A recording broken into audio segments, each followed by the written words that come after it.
നാളെ ജൂൺ 21 അന്താരാഷ്ട്ര യോഗാ ദിനം. 2014 ഡിസംബർ 11 ഐക്യരാഷ്ട്രസഭയുടെ സമ്മേളന പ്രകാരമാണ് ഈ പ്രഖ്യാപനം നടന്നത്. ജൂൺ 21 അന്താരാഷ്ട്ര യോഗാ ദിനമായി ഐക്യരാഷ്ട്ര സംഘടനയുടെ പൊതുസമ്മേളനത്തിൽ നിർദ്ദേശിച്ചത് ഇന്ത്യൻ പ്രധാനമന്ത്രി നരേന്ദ്രമോദിയാണ്. ഭാരതത്തിൽ ഉത്ഭവം കൊണ്ട യോഗ ശാരീരികവും മാനസികവും ആത്മീയവുമായ തലങ്ങളെ സ്പർശിച്ച് ശരീരത്തിന്റെയും മനസ്സിന്റെയും മാറ്റം ലക്ഷ്യമിടുന്നു.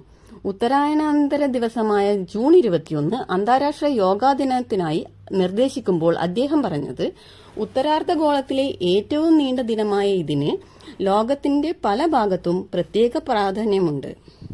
2026 അന്താരാഷ്ട്ര യോഗാ ദിനത്തിന്റെ പ്രധാന സന്ദേശം ആരോഗ്യകരമായ വാർദ്ധക്യം, യോഗ ഫോർ ഹെൽത്തി ഏജിംഗ് എന്നതാണ്.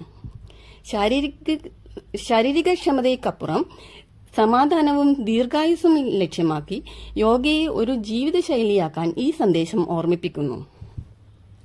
ദിവസവും യോഗ ചെയ്യുന്നതുകൊണ്ടുള്ള ആരോഗ്യ ഗുണങ്ങൾ എന്തൊക്കെയാണെന്ന് നോക്കാം. കഴുത്തിനും നട്ടെല്ലിനു ചുറ്റുമുള്ള പേശികളെ ശക്തിപ്പെടുത്തുന്നതിലൂടെ യോഗയ്ക്ക് പോസ്ചർ മെച്ചപ്പെടുത്താൻ സാധിക്കും. ഇതിന് പേശികളുടെ വേദനയെയും സമ്മർദ്ദത്തെയും ലഘൂകരിച്ചുകൊണ്ട് ദിവസവും ആരോഗ്യത്തോടെയിരിക്കാൻ സാധിക്കുന്നു. സ്ഥിരമായി യോഗ ചെയ്യുന്നത് വഴി ഹൃദയാരോഗ്യം മെച്ചപ്പെടുത്താൻ കഴിയുമെന്ന് പഠനങ്ങൾ പറയുന്നു. കൃത്യമായ യോഗ വ്യായാമശീലം രക്തസമ്മർദ്ദം, കൊളസ്ട്രോൾ എന്നിവയുടെ അളവ് കുറച്ചുകൊണ്ട് ഹൃദയത്തിന് ആവശ്യമായ സംരക്ഷണം നൽകും. ആഴത്തിലുള്ള ശ്വസന പ്രക്രിയ ശീലമാക്കുന്നത് വഴി ഹൃദയാരോഗ്യം മെച്ചപ്പെടുത്തുന്നു. സന്ധികൾക്കു ചുറ്റുമുള്ള പേശികളെ ശക്തിപ്പെടുത്താനും അവയുടെ ഭാരം കുറയ്ക്കാനും യോഗ സഹായിക്കുന്നു. സന്ധിവാതമുള്ള ആളുകൾ പതിവായി യോഗ ചെയ്യുന്നത് വേദന കുറയ്ക്കുന്നതിന് ഫലപ്രദമാണ്.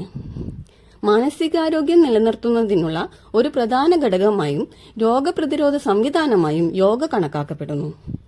ശക്തമായ പ്രതിരോധ സംവിധാനം പലപ്പോഴും വിശ്രമവും സമ്മർദ്ദം കുറയ്ക്കുന്നതുമായി ബന്ധപ്പെട്ടിരിക്കുന്നു. കൂടാതെ വിട്ടുമാറാത്ത അസ്വസ്ഥതകൾ ലഘൂകരിക്കുന്നു. പ്രത്യേകിച്ച് നടുവേദന, ടെൻഷൻ, തലവേദന, ആർത്രൈറ്റിസ് തുടങ്ങിയ അവസ്ഥകൾക്ക് കുറയ്ക്കാൻ ഇത് സഹായിക്കുന്നു.